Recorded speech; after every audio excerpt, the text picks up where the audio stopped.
Hi, Carrie. How you doing? Okay, so what I would like to do is just hide that guy right there, and I want to talk about your portfolio this week, as well as the background pages, and get ready to wrap this thing up, and get our final presentation together in our final package for to wrap up the portfolio for your class. So I just want to mention a couple of things before we continue. This is you should just keep in mind that you'll always be working on your portfolio. So by no means will this be a final iteration. There will never be a final iteration of your portfolio. It should be something that is ongoing. As you develop through your career, you'll want to highlight and feature different things that you've gathered and attained along the way, just to show us like a basic, the grand view of your skill set, as it were, and always keeping that current. Do you know what I mean? Okay, so let's go ahead and start. It seems like this is your page that you've been sticking with, portfolio, Carrie Sargent. I thought I remembered that being a different color though. Regardless, it doesn't matter. You'll just stick with the same color throughout the final portfolio. So I'm going to talk about your background pages first, and then we'll talk about this week's work, okay? So I've noticed, I was looking in week 4, assignment 2, and I noticed this same layout here for the background page. I'm just talking about the background page. Let's pretend this guy right here and this guy right aren't here. And this guy here and this guy here aren't here. It's just the page with the text, and that would be your background page. So you can see as you take away the pieces, you're left with a white page with just a headline. So my suggestion is to add just a little bit of type. Usually the bottom of the page is a good spot because it won't interfere with any of your live playing area. So just a little blurb about what the piece is, maybe the objective, the software used, and the target audience, or something like this. A little blurb explaining to the viewer what it is you're doing, communication-wise. Excuse me. So,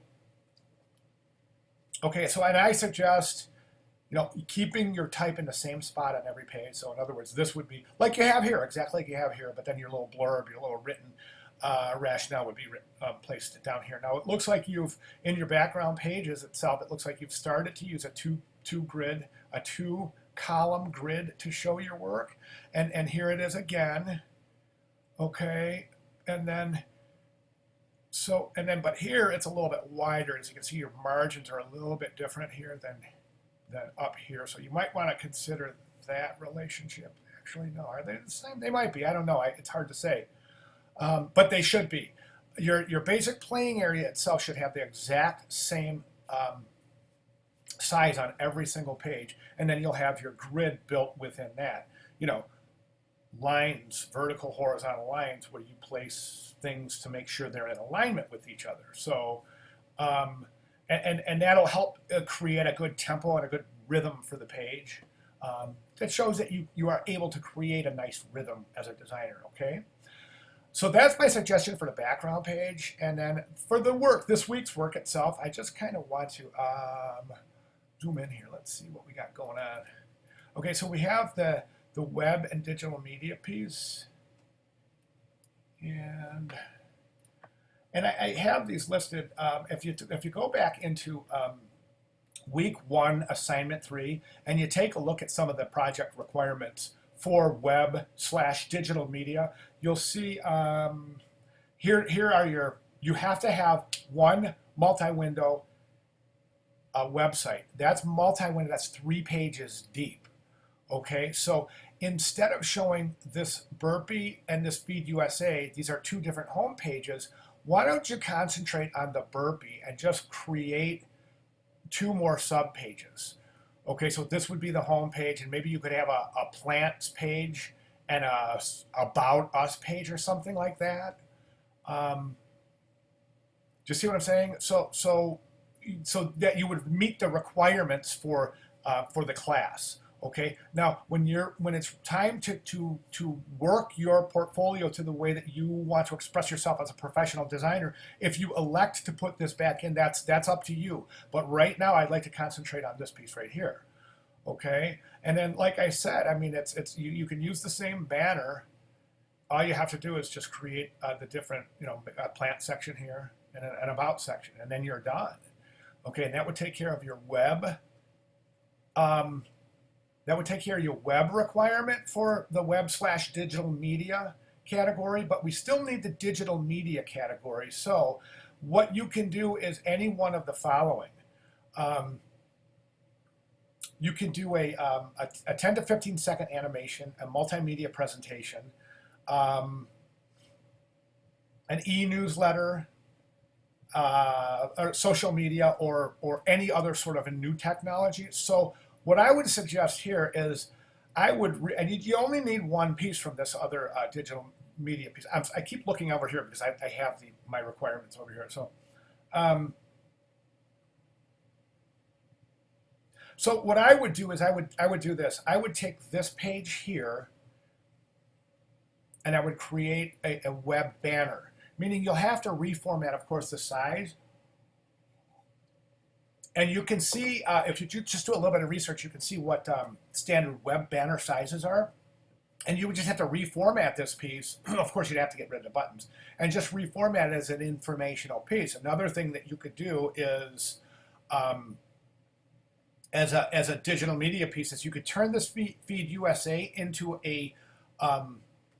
as it says right here, I just had that. Where the heck did it go? Oh, your web email or your e-newsletter. So you all have to do with that is just restructure your format and turn it more into an email, an e-flyer, and that should be pretty easy. So we need 2 subpages here, and either turn that into banners or an e-flyer, and you're done with that section. Okay. Then we have the package design. And you have your production shots. That's really great that you have those. Good job there. And then you have your mock-up.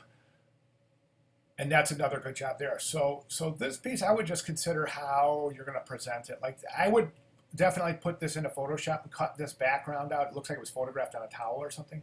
And try to compose that in a different background. Something, that's not so, recognizable. Maybe a white background with a digital cast shadow or something like that. Okay, and then you have your ad design. But this week, our requirements were the web and digital media, and then the package design and the publication design. So I'm not real sure where the ad design fit in, but since we have your package design covered and your web and digital media, we just need a publication design. So web, digital media, package, now we need this publication. So all you have to do for a publication design is we need something with a cover and then something with a page of a contents page and some sort of an interior spread.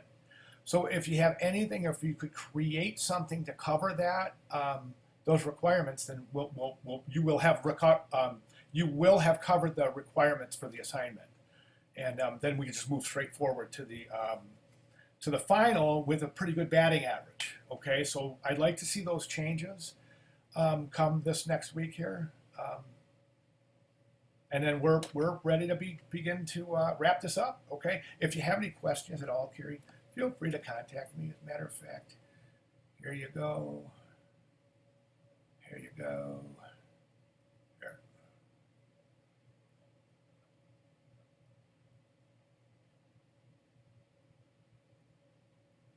That's my studio number. So, and I always will have that phone. So I don't if I'm not answering, I'm probably with another student. So, but please call me this weekend if you want to work on this with me, and we can take it from there. Okay.